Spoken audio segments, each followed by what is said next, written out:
Okay, so a short while ago I was using this iron to iron some clothes, and I realized that instead of the iron continuing to heat up, it was actually cooling down.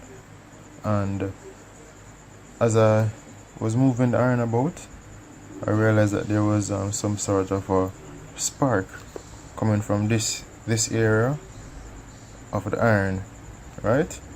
Now, in first instincts, as a safety precaution, what I did was to immediately unplug the iron, because I didn't know what was causing the spark to be generated right here, because the spark could be generated by a short circuit or some sort of a break in the wire. So I thought to myself I was going to actually get a closer look, so I decided I was going to actually open up the iron. So I removed the screw right out the back end, and now I'm actually able to get a closer look. So this is the insides of the main connection that comes into the iron. So this is the cable here that actually supplies power to the iron.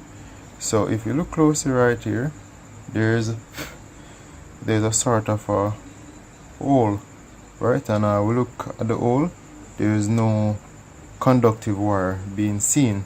So it means then that there's a break in the conductive wire that actually supplies electricity to the iron. Now that is caused actually by this cable here flexing, right? So it flexes multiple times and actually break. Now if you notice that most irons, they actually come with this rubber looking thing, and the purpose of this rubber looking thing is to actually prevent any flexing about this point. Now since it's actually inside that the break occur, this in effect wouldn't be actually helping to prevent the break on the inside. So what I'm going to do in this video is to actually do a quick repair. What I'll be doing is actually just breaking the wire right here and reconnecting here, and after doing so the iron should work perfectly.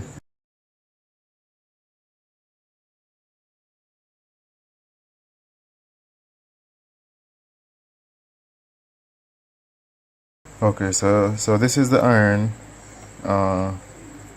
connected back up. So I actually use some duct tape to kind of help secure these ends for both, right? I use some duct tape just to help hold these in, and I actually wrap the end of the cable, or wrap the cable with some duct tape to help restrict how much this is able to flex. So I'm gonna just reconnect, right, and then test.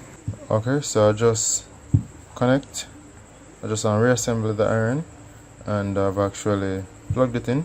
So I'm gonna now turn on, right, and there's no light to indicate that it's heating. However, if I were to actually spray some water, you can actually see some steam forming and the water evaporating,